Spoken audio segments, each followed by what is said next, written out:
everybody, my name is Suke. Welcome to the Guitar Workshop, and today I want to talk about that. Some of those little cool things. What's in there, man? That's what I call the blues one-to-one. What is the blues one-to-one? I heard this term from Billy Gibbons from ZZ Top, and he was referring to one-to-one, meaning root to root. But I'm thinking of one note to one note because we can take it past the roots. So what does this mean? Note to note or root to root? To me, it sounds like it's you're creating some busy work without going anywhere. What does that mean? Like you hit a note? That right there. It's the same note, but it sounds like you're kind of going somewhere. It's kind of like a little Escher painting or something, right? So let's talk about the different ways you'll see this one. I actually first came across this as a 4-note lick. I'm thinking A minor, pattern 1, blues, pentatonic, whatever, right here on the 5th fret. And I first saw this is what I originally called the blues one-to-one. And it's the last 2 notes, and really, a lot of people call this a unison bend. So again, the lick is you bend on the G string. It's supposed to be like a whole step, but really it's just pushing you up to the 2nd note. Then you roll across to the root on the A. And then I use my 3rd finger when I'm bending, and I'll come back to the 8th fret, which is a G note, and push it up a whole step. Now that note is important that you get the bend up the full whole step. So in an isolated moment, that one-to-one sound is the A to the A. And there is we talked, I guess I mentioned earlier, the unison bends. And that really is another type of one-to-one because you're making the same, 2 different notes match the same again. But in this case, I like the separate sound. I first heard this on Texas Flood by Stevie Ray Vaughan. The whole song is based on flooding down in Texas. He must do that 20 plus times in that song. You'll also see this on Another Brick in the Wall by Pink Floyd. Now he hits a couple of notes beforehand, but then he does that lick. So it's a really common sound on guitar. It's a great move. But let's take a couple little further dives into the one-to-one. In the intro, so instead of bending, let's say maybe if you're on acoustic or your bends aren't really feeling that confident, you can just slide directly into it. And to me, it almost sounds like a faux slide lick, like a Duane Allman kind of thing. So I'm doing the 5th fret because we know we tune in 4ths, so those are 5 half steps. So from the E string to the B string, in this case I'm going from the 5th fret to the 10th fret, and that will be the note. You can always do that on that set of strings. In fact, every pair of strings except the B and the G, which are only 4 frets. So in this case 5 to 9 if I'm going from the B string to the G string. So let me go back to that top A, 5th fret to 10th fret. There's that sound there. You can also do this, I saw later, I first heard Jeff Beck doing it, and then I heard John McLaughlin doing it. And when I heard Jeff Beck do it, I just loved this sound. Now this requires a 1st finger pulling down bend. So if I go over to my G string, I have a D note and a C note behind it. Now again, is this one-to-one? It's one note to one note. I'm not worried about the root part of it in this situation. I'm just looking at the individual note. If I like that D note, one of the things you can do, it would be pull down and bend into it.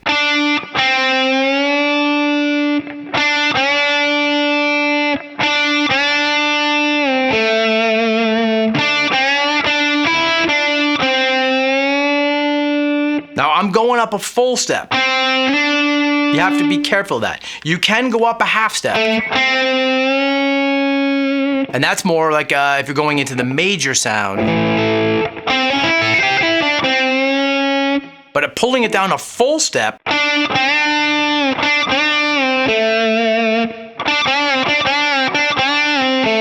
You'll hear that on like I think it's Wired or Blow by Blow. Jeff Beck does that a bunch. And when John McLaughlin does it, he does it kind of quick.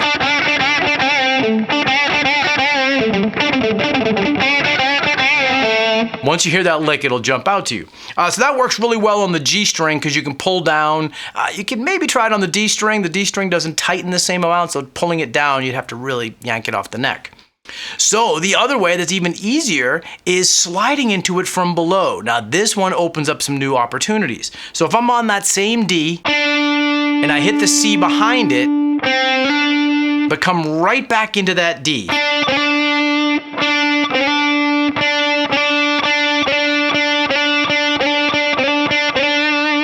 So here's the cool part of this. When you do that lick, it's really easy to do this on any string on any note.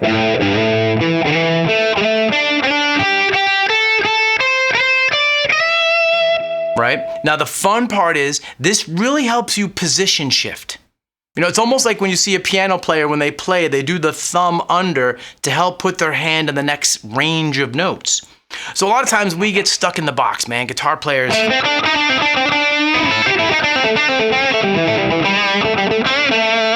They can't really move. So doing this lick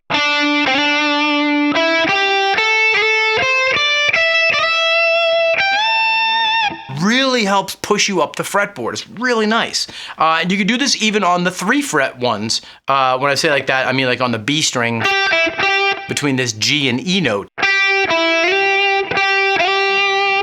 And it's not about necessarily hearing the slide from the E up to the G or any of them. It's kind of glissing or grace noting. I'm doing it here as a pull off, right? I'm lifting this up so you can see it.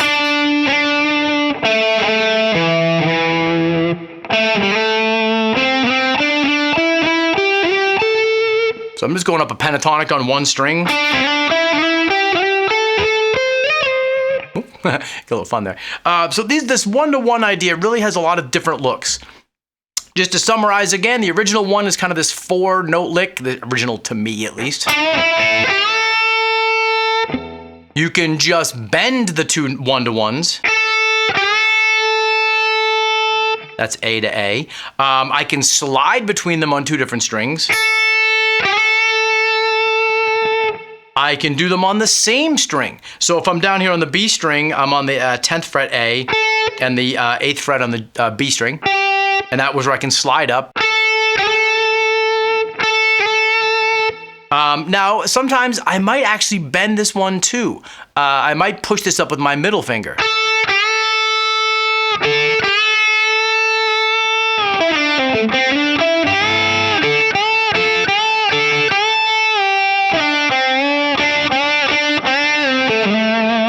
So you can really get creative with this. Once the technique happens, you get this nice kind of slippery motion. It really helps you kind of skate around the fretboard with a little bit of ease and really can open up a lot of cool sounds.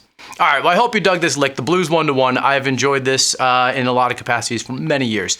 Again, my name is Suke, Lead Guitar Workshop. If you like what you're hearing, please sign up, hit this notification bell and the subscribe button there. Head over to leadguitarworkshop.com. You can check out our website. We have 5 books that we teach, that we've released, over the last couple of years on how to play lead guitar from the beginning all the way up. There's some videos there to catch up on the books as well. Sign up on our emailing list. We have a lot of new stuff coming out this coming year, and we really look forward to having you there and being part of this. I'm here for you guys to help learn all these missing components I had over the years, that all the fundamental layering of stuff I just didn't quite get, and that's what I'm here to help you with. It took me so long to kind of come to this stuff as I've been teaching for 20 plus years, playing 20 years before that, right? I've been doing this a long time, and I've seen a lot of things. I see a lot of common denominators that I know I can help you out with. And with that, keep playing.